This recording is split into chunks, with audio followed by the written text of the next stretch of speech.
Hello, salutations, what it do? It's Dr. Gamer back at you with another Marvel's Avengers video. Happy Friday, everyone. It is once again time for the weekly recap where I talk about all the news, leaks, and drama from the Marvel's Avengers community. And boy, was there a lot of it this week. There's a lot to get into, including the recap of the dev stream today, which was pretty awesome. We got our first look at the official MCU skin, and we got more news on the Red Room event. But before we get into it, make sure you smash that like button. It helps tremendously with the YouTube algorithm. Also, make sure you subscribe and hit the bell icon so you never miss a notification. We did it. We hit 1K subs before my birthday. You guys are absolutely amazing. Thank you so much. The next sub goal has already started. We're trying to hit 10K by the end of the year. So make sure you hit that sub button and continue helping this channel grow. But without further ado, let's jump right into this video because there is a lot to talk about. So first off, we're just going to get over all the bug fixing stuff because there was a lot of that too this week. As you know, the Mega Hive was disabled because of the MCU glitch. If you didn't see my previous video, there was a glitch that allowed you to play with the MCU skins by exploiting something in the Mega Hive, so they had to disable it. They weren't able to add the Mega Hive back this week as well. So as a replacement, they added the Mega Hive rewards to the weekly priority missions, but those were bugged as well. I know they were bugged for me. People weren't getting rewards or they weren't showing up. So they said they did fix it right before the stream. Andy said they should be fixed by now, so they should be in order. I'll check them out later as well. They also figured out a bug with the cosmetics for Black Widow and Hawkeye. Specifically, I think they're referring to Hawkeye's mask in the free version of the skin, which doesn't consistently stay on, as well as Black Widow in her new Outrider outfit. Her sunglasses are not there, and they should be. They said they have found the problem and will be fixing it in the next patch. There were also some minor texture issues with the mono outfits, which they also found a fix for, so they will add that as well. There is a troubling bug, maybe some of you ran across it, that causes your heroes to reset to level 1. I did a video showing you how to reverse the reset progress and wipe glitch. You just load your backup saves, but this glitch that I'm talking about with the hero reset also sometimes does affect backup saves. So if it does happen to you, they want to make sure that you send a report ticket to them, let them know what platform you're on, what activity we're doing, and whether or not it affected your backup saves, and add pics and videos, of course, if you can. They are currently investigating the issue, so hopefully that gets resolved pretty quickly because that is a devastating and unacceptable bug. Now, as for the Gamma bug, which a bunch of you have seen me abusing on stream, they have figured out what was wrong. The combat team is currently repairing it. So if you've been exploiting the Gamma bug to one-shot everything, that will be coming to an end eventually. They will be fixing it. They're not nerfing Gamma. They want to make that clear, but they are fixing it because the exploits you can do are pretty ludicrous and they don't want you to be one-shotting everything when the time comes for the Omega level threats to drop. Speaking of which, they are apparently pretty close. I reported last week that they were working on putting together footage for a trailer, which is a great sign. They said this week that they still have a few bugs left in the cloning labs, and they are currently working on rebalancing the Super Adaptoid version to make sure the difficulty is proper and it's not too easy. So that's good news. We're finally close to getting those Omega level threats because, as you know, this game definitely needs more in-game content. Now, as for what they have coming next, they will be talking about in the next few weeks post level 50 progression. They will also be talking about the ability to choose the number of your companions, your AI companions, which is pretty cool. Phil said he needs approvals, but he will be soon giving us more information on patrol modes, specifically what they will actually be putting in the patrol mode. He's been talking a lot about what isn't feasible, but he wants to talk about what they can actually put in patrol mode, so that is cool. Now, for the MCU skins, they first off addressed the elephant in the room. They said that the leaked skins weren't necessarily a reflection of the finished product, which is true.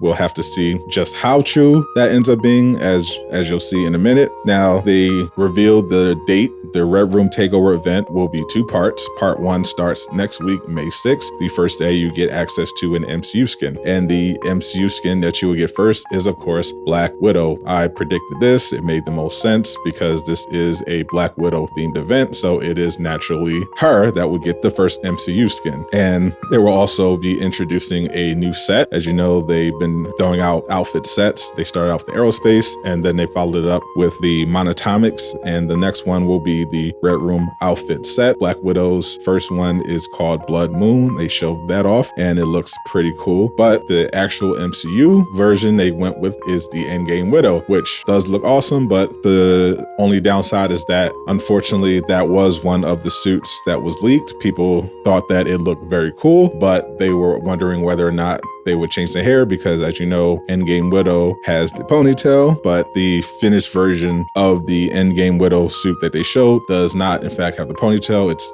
pretty much the exact same look that we saw in the leak. So no ponytail. They were asked why they aren't doing the hair, and they said something about why they don't know. They're going to try to get a designer on to explain it. They think it's something to do with preserving the integrity of their models. I think it's probably something to do with licensing, but that tells me that what we saw in terms of the leaks are probably exactly what we're going to get, particularly when it comes to the hair. So that may be disappointing to some of you, but my main concern is just making sure the outfits are good, and so far they are fire. Now, as for the actual Red Room event, like I said, it will be in 2 parts. May 6th is the first part. The second part will be announced later and will bring in more MCU skins. The first part starts on May 6th and it is called the Ruskia Protocols. It will bring in new mission chains and new animated nameplates. I think these are supposed to be the actual animated nameplates. People criticize the Tachyon Anomaly ones because they were basically just still nameplates with an Instagram filter over them. And these ones are supposedly going to actually be animated. So we'll have to see what that looks like. As far as the Red Room takeover with the custom harm room and everything like that, that's going to be in part 2, which will be announced at a later date. So part 1 will not have the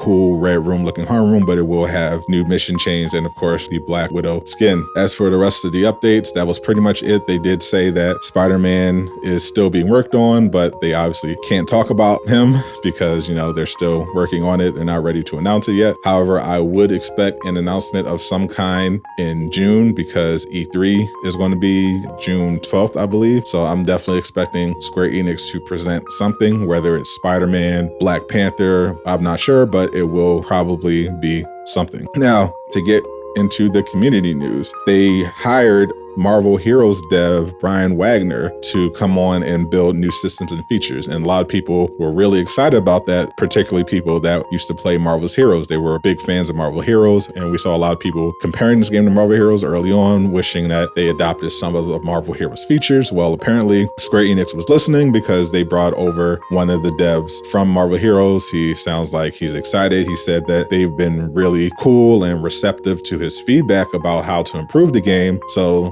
that tells me that bringing this guy on, not only are they obviously not pulling the plug on the game, but they are committed to making the game better because they recognize that it has problems and they do need to keep working to get it back on track. And this hire tells me that they actually are once again listening to the community, and we'll see what this guy can do. I've personally never played Marvel Heroes, but I do recognize that people have fond memories of it, and just bringing someone on that obviously is familiar with working on Marvel games and has some fresh ideas couldn't hurt. So we'll see what he does. Now for the drama, Miller was banned from Marvel's Avengers. For those that don't know, Miller is the biggest data miner in the Marvel's Avengers community. He's the reason why we know pretty much most of what we know about the unreleased content. He gave us the initial data mine list that showed Kate Bishop and Black Panther and all this other stuff. He gave us the release order, told us that, you know, they were going to have Spider-Man, Black Panther, Captain Marvel, She-Hulk, Winter Soldier, Clint, Kate. He gave us our first look at Black Panther. He gave us our first look at War Machine, who may or may not come out. He did all that. Miller pretty much kept this game alive,